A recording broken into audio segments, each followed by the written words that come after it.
All right. So I did mention 5 parts, but I think this is as good a time as any to start.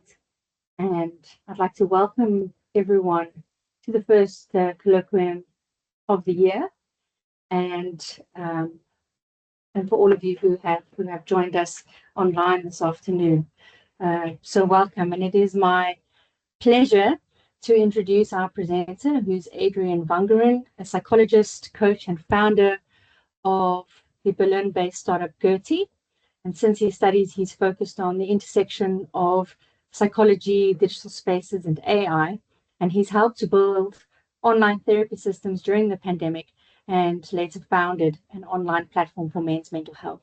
And Adrian works as a psychological counselor and coach in private practice, and with an interdisciplinary team is building a tool that automates documentation and provides data-driven insights for supervision, allowing practitioners to refocus on the human encounter. So, Adrian, it was lovely to meet you a couple of weeks ago and to learn that you are a long-time visitor to Cape Town, as you mentioned in your bio. And it has been great to connect, and hopefully you'll let us know when you are here again in the future. But for now, over to you, and we're very interested in learning about Gerty, the augmented coach. Thank you so much, Wenwin, and thank you for inviting me, and welcome everybody. And yeah, I'm a longtime visitor to Cape Town. This time I wanted to get in touch with the community of psychologists, coaches, professionals here. And this is one of the things that came out of it. So I'm very happy to be here today and to introduce you guys to one of my projects or software systems that I'm working on right now. And maybe with this, you can also get maybe some inspiration into your own path or career, and see another scenario of how you can end up as a psychologist. So I will start by just giving you a short introduction. So this is about a software that I am building with 3 other people at the moment. We're about 5 months in. That idea is using AI as a tool to basically make coaches and psychologists work more efficient, more humane in a sense, and basically help them to get rid of all the work that needs to be done in the usual setup, and that are sometimes a bit overwhelming and require a cognitive load, just as documentation, for example. But I will get into that in detail. Maybe before, I would just like to introduce myself a bit more in detail so you can see how I got here. I studied at the University of Würzburg in Germany, in Bavaria. Quite an old university. I was very interested in the fields of moral judgment and experimental philosophy when I was doing my thesis there. From there, living in Würzburg, so actually quite a small town, just about 100,000 people live there. I needed to go to the big city, so I moved to Berlin. And the first thing I did was joining a startup there. This was Selfie. So Selfie's mission was to design and basically invent psychological online courses for depression, anxiety, eating disorders. And the idea was, because there's such a big mental health care gap in Germany, with waiting times from 6 to 12 months for publicly insured people. So it's a service by the public insurances, but a long waiting time was the idea, especially during COVID-19, to help these people a bit earlier in the process and help them with basically self-help systems. So it was my job to co-develop these, the infrastructure behind it, or the psychological theory. But I was also responsible for guiding them through the courses with messages. So I was something like ChatGPT before it existed. I had a big team of psychologists. We were all writing messages to these people. And it was quite interesting to see what was happening there and how that developed. From there, I went to do or build up my self-employment. So I'm self-employed and I work also mainly with people from the startup industry, usually somewhere in between counseling, coaching, and therapy. And I always had somewhat of a startup side project. In 2022, it was a men's mental health platform. So we discovered that there is quite a big gender-specific healthcare gap, at least in Germany and most of the Western countries. We see that with a high number in male suicides, for example, and also a lot of obstacles and hurdles when it comes to men actually seeking therapy. This was a great project to learn how to build things in an online environment. Unfortunately, it didn't work out as a business model, because also that's something that you have to take into account that in today's world, if you start a business, you need to get the numbers right. For me as a psychologist, that's sometimes, not the first priority, but it's still very important. Otherwise, it won't work out. So yeah, today I'm focused mainly on my self-employment and also on the building of Gerty. So yeah, this is basically usually have two things I'm working on at the same time. So essentially, you could say that my core interest was always about psychology in a digital environment, or how we can use psychology to make it life easier for clients, but also for professionals. Because of course, in the other direction, technology has a huge influence on our mental health. I mean, we've seen that in the last 10 to 15 years. I still know a world where the internet didn't exist, and when I was 15, I sent my first ICQ message, and I was very overwhelmed by that technology. And now the world has changed dramatically, I think, with us using technology so much. So I think we have to do a lot of work on really responsibly developing technology, and especially AI, to really help the people and not make anything worse. So yeah, that's the idea. If you guys have any questions or comments, feel free to just throw them in. I'm happy to stop at any point and start a discussion. So this is also the idea of the talk, to discuss things and give me some feedback on your thoughts and everything. So, coming from this practical perspective, you might even ask yourself, okay, what is this guy even doing here? I mean, we're at the university, we're research focused, and there's actually a lot of let's say parallels between writing a paper or building research question and starting a company or a project or anything, an early phase startup, because we also start with startups. We start with assumptions, right? Is there a real and meaningful problem to solve? If you have an idea for a solution, is that really addressing the problem sufficiently? Is there even a pain for people to need a solution? Would they in the end are also willing to pay for it? That's basically the ultimate hypothesis that needs to be tested with any startup idea that you have. If you can put a yes on all these questions, I think you're a great step ahead. So basically, we also have hypotheses for Gerty, right? And we're constantly testing these. I mean, it's hard with data collection, and it's hard to standardize this process, but essentially it's somewhat a similar thing. So our hypothesis for Gerty is that coaches and mental health professionals do experience something like session documentation fatigue, that it's cognitively demanding for them, that it's probably also not the best quality that they can imagine. Same for me, to be honest. It was also my personal experience. And also that supervision or any form of intervision feedback, the learning process is quite resource intensive.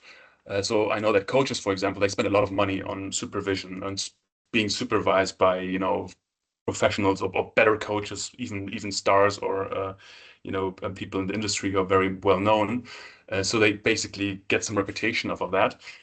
There's a lot of time and cost involved. So second part of the hypothesis is that people are actually willing to adopt, because it's also a different way of working with this program, and to pay for a secure AI supported system that basically helps you with all this administrative burden, and also helps you in reflecting and getting feedback on your sessions. So looking at the problem we have today in the mental health space, I think that might even be even more appropriate for clinicians, is that documentation is an issue, right? For some environments, you really need to document a lot. For example, in psychotherapy in Germany, you need a lot of official documentation for the health insurances. There's some coachings, for example, that are offered by the job center, by the welfare state, let's say in Germany. If you're looking for a job, they kind of give you coachings to help that. Also here, a lot of documentation is required. And also, if you're a coach or a psychologist like me who does 4 to 6 sessions a day, you want to make sure that you're aware who that person is, what the process is, what the contextuals are behind that. So it's very important to take notes and to prepare, and also work on the content afterwards, and spend some time into actually helping yourself remember stuff. Because if you have so many clients at once, so many stories, so many backgrounds, so many things to remember, you kind of at some point mix them up, right? So the problem is our human memory is biased and it fades, and that just you can train it usually, but it of course is a problem. Vital nuances are lost. Sometimes I think the most important thing that you can forget is some contextual factors, like did this person just get married, or were they sick, or was there any kind of problem? Because if you recognize that in the beginning of a session, you ask people, hey, how's it going with this problem?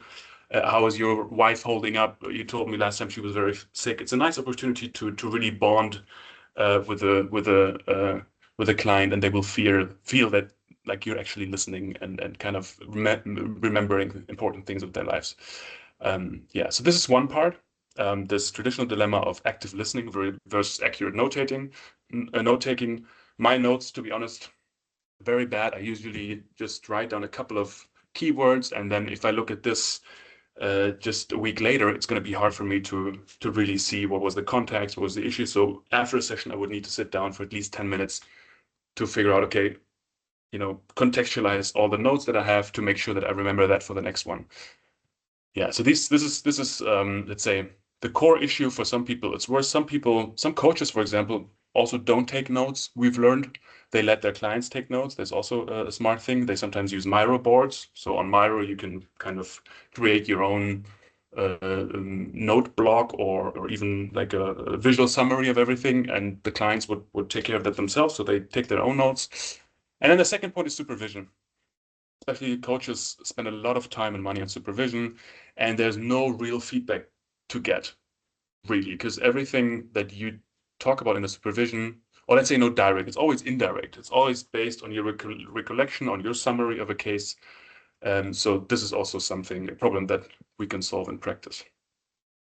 Are there any questions so far? Any comments?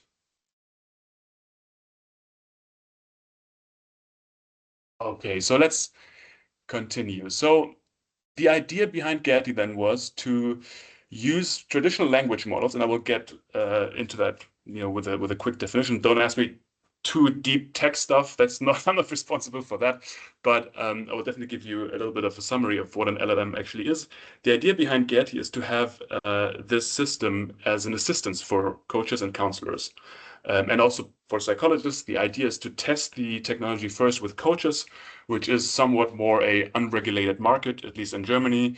And we can test if people want to adapt to it, if it actually helps, if it's, if we're actually in a valid way solving the problem that we think is there. Like we're testing our hypotheses first with coaches, also with counselors at the moment. And then we would also want to get into the clinical space. So the idea is that you can transcribe your sessions. So any type of session will be put into a transcript. And from this transcript, we can analyze certain things using these language models. So we will have summaries for the clients and the professionals. So I, as a psychologist, will get a summary of all the important points and the important things that happened in the session, and also the client. And also a client file will be generated that tracks patterns, goals, underlying belief systems, all these contextual factors that are also very interesting. And I will also get feedback and basically a feedback template on the session. So it will tell me, what I did well, what I didn't do well. So it's very important to see that we would like to develop this as an assistant, as someone who's, just sitting by, smartly listening, taking notes and analyzing stuff, but definitely not as a decision maker. So in the end, the professional should always be in charge and always decide what's to do here, what the intervention is, for example, or the intervention plan, and it should stay in that assistant role by generating another perspective for the professional. Okay, just to quickly give you a short introduction to language models. So you probably have all used language models. Probably you're using it every day. I think it has been a very interesting technological development in the last 5 years. Also, the way that it has gotten better and it will get better is quite astonishing. But it's actually a very simple, a simple technological framework. So it's basically a statistical model that is trained on large data sets. It learns patterns and different semantic nuances in the language, and it actually just predicts the likely next words in the sequence. And there's rules you can teach it on the ways that it uses, that it selects this next word in the sequence. And that's technologically quite simple, still for me, very hard to understand how it actually works. But it's always just predicting next words. And it's very good at summaries. I mean, I'm not sure if you have uploaded documents with a lot of length and a lot of text there, and then asked one specific question. Can you analyze this question for me? It's very good at that. Of course, it doesn't understand like we humans do. It sometimes seems like that, but it doesn't do that. It's just very good at classifying things and extracting patterns. We also found that, for example, it's not as good as us humans so far to let's say distill certain to-dos, for example, or like very specific things. If you have multiple people in a session, for example, it's going to be hard for the AI to identify, which person has to do what until which point. So this is where things get a bit difficult for now. How we use this language model is basically we have our specialized prompts that we have behind all these tables and basically the design of the entire software. So basically the transcript runs into the language model, and then the language model basically spits out the information that we want to have, for example, for the client file, for the feedback templates, for the summaries, and so on. And just foreshadowing a little bit the data protection, because we're not uploading anything to ChatGPT or OpenAI or Microsoft. We use a local model. So you can download a language model onto your PC. It's about 7, 8, or 10 gigabytes. And you can feed your prompts into that and get the outputs just locally. So you don't have to put it on the internet. And that also has to do a lot with data protection and privacy issues. Okay. Any question until here? I'm very happy about that because I can't answer any detailed questions on the language model itself. I have my technician for that. But here's how it works. So the idea is we have a transcription. You're probably all transcribing already. Some people use, ChatGPT and they just talk to ChatGPT. So this whatever you put into the system on a voice basis needs to be transcribed into text, and that's being analyzed. So sometimes that picks up things wrong.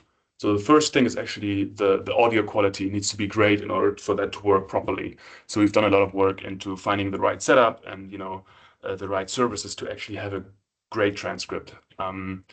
So we just speak into the system. We record just like this, and